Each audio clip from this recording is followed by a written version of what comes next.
Daripada bahan PM kepada ahli politik yang dihina, apakah masa depan Raja Formula Rafizi? Di Malaysia adalah perkara biasa bagi ahli politik mengalami pasang surut rezeki. Tetapi mungkin tiada ahli politik yang mengalami kenaikan dan penurunan yang lebih dramatik dalam jangka masa yang singkat sebagai ahli Parlimen Pandan Rafizi Ramli. Menteri Ekonomi dan Timbalan Presiden PKR itu pernah menjadi kesayangan politik ketika menjadi pembangkang. Beliau menjadi terkenal pada 2010 mendedahkan dakwaan salah laku yang melibatkan Perbadanan Feedlot Nasional NFC yang membabitkan Menteri Pembangunan Wanita, Keluarga dan Masyarakat ketika itu Tan Sri Shahrizad Jalil. Muda, bertenaga dan petah berkata-kata, Rafizi yang pernah bekerja di Petronas sebelum menceburkan diri dalam politik dianggap sebagai angin segar, malah disebut-sebut sebagai bahan PM di samping Nurul Izzah Anwar, anak perempuan PM sekarang. Sejak beberapa tahun lalu, ahli Parlimen Pandan itu menjadi pengkritik keras terhadap rejim Barisan Nasional yang korup, mendedahkan satu demi satu skandal termasuk keterlaluan yang melibatkan satu MDB, satu Malaysia Development Berhad. Tetapi penjelasan beliau yang jelas dan padat tentang skandal, penyalahgunaan dan salah urus yang telah menarik ramai pengikut Rafizi. Pada ceramah politik dan mesej video pendek, Rafizi mempunyai kebolehan untuk memecahkan skandal kompleks kepada mesej bersaiz kecil yang boleh dikaitkan serta menghasilkan formula sebagai penyelesaian kepada masalah negara seperti inflasi. Yang terakhir akan memberinya gelaran Raja Formula, pada mulanya secara percuma tetapi akhirnya dalam nada yang merendahkan.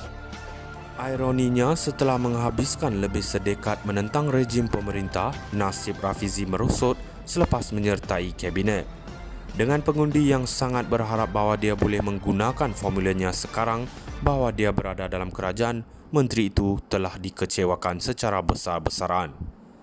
Janjinya untuk menurunkan harga petrol dan diesel, menurunkan harga kereta dan memansuhkan tol tetap tidak ditunaikan walaupun menjadi Menteri Ekonomi. Lebih memburukkan lagi keadaan, September lalu, beliau menyalahkan ketagihan rakyat Malaysia untuk makan di luar sebagai punca masalah kewangan mereka. Dan apabila kumpulan wang simpanan pekerja KWSP membenarkan pencarum mengeluarkan sebahagian daripada simpanan mereka pada Mei tahun ini, Rafizi tidak bersuara walaupun pernah menentang keras langkah sedemikian sebelum ini. Tetapi serangan terburuk terhadap Rafizi berlaku selepas Kementerian Kewangan mengumumkan rancangan untuk memansuhkan subsidi pukal untuk diesel mulai 10 Jun.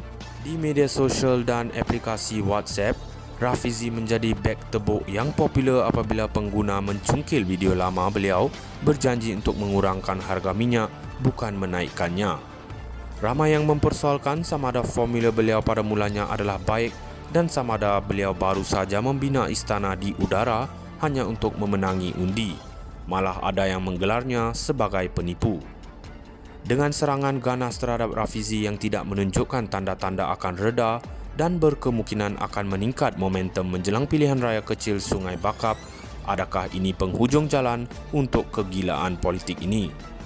Masih terlalu awal untuk menghapuskannya, tetapi dia boleh menggunakan ini sebagai peluang untuk menghasilkan formula yang berkesan kali ini untuk mengubah nasib politiknya.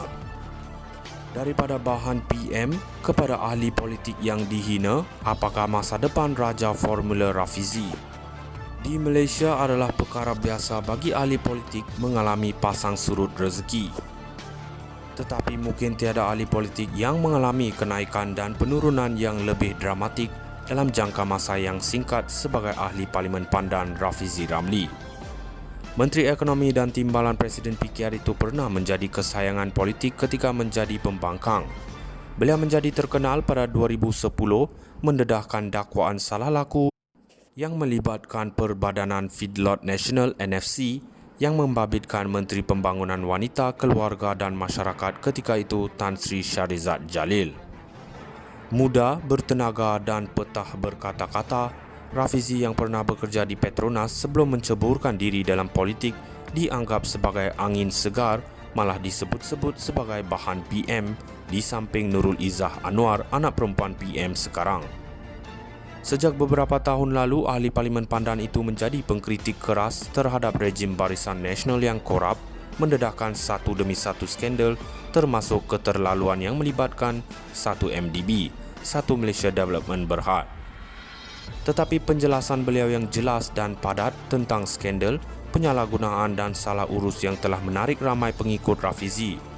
Pada ceramah politik dan mesej video pendek, Rafizi mempunyai kebolehan untuk memecahkan skandal kompleks kepada mesej bersaiz kecil yang boleh dikaitkan serta menghasilkan formula sebagai penyelesaian kepada masalah negara seperti inflasi. Yang terakhir akan memberinya gelaran Raja Formula, pada mulanya secara percuma tetapi akhirnya dalam nada yang merendahkan. Ironinya, setelah menghabiskan lebih sedekat menentang rejim pemerintah, nasib Rafizi merosot selepas menyertai kabinet. Dengan pengundi yang sangat berharap bahawa dia boleh menggunakan formulanya sekarang bahawa dia berada dalam kerajaan, menteri itu telah dikecewakan secara besar-besaran. Janjinya untuk menurunkan harga petrol dan diesel, menurunkan harga kereta dan memansuhkan tol tetap tidak ditunaikan walaupun menjadi Menteri Ekonomi. Lebih memburukkan lagi keadaan, September lalu, beliau menyalahkan ketagihan rakyat Malaysia untuk makan di luar sebagai punca masalah kewangan mereka. Dan apabila kumpulan wang simpanan pekerja KWSP membenarkan pencarum mengeluarkan sebahagian daripada simpanan mereka pada Mei tahun ini, Rafizi tidak bersuara walaupun pernah menentang keras langkah sedemikian sebelum ini. Tetapi serangan terburuk terhadap Rafizi berlaku selepas Kementerian Kewangan mengumumkan